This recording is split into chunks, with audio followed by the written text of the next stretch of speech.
अस्सलाम वालेकुम नाज़रीन, मैं हूं वक़ार इरशाद और आप देख रहे हैं टीम पाक न्यूज़। नाज़रीन, इस वक्त मैं सिंध असेंबली के बाहर जमात इस्लामी के धरने में मौजूद है।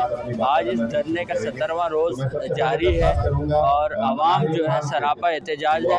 जमात इस्लामी की आला क़यादत अपने कारकुनान के हमरा पिछले 17 रोज़ से यहाँ पर मौजूद है और लोग जो है अपने बात से पीछे हटने को तैयार नहीं हैं और क़यादत का भी यही हाल है कि उनका कहना यह है कि जो सिंध गवर्नमेंट ने बल्दियाती निज़ाम के हवाले से जो काला कानून पास किया है, इसमें कराची के अवाम को जो है के हक़ में किसी सूरत में फ़ायदेमंद नहीं है और ना ही जो बल्दियात की आला क़यादत है उसके पास कोई इख्तियारात दिए हैं कि वो कराची के मसाइल को हल कर सके।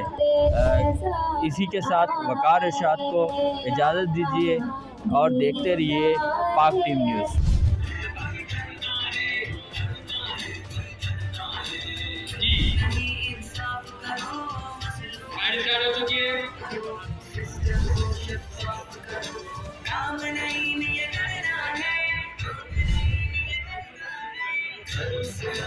आइए हो जाए हौसला अफजाई के लिए।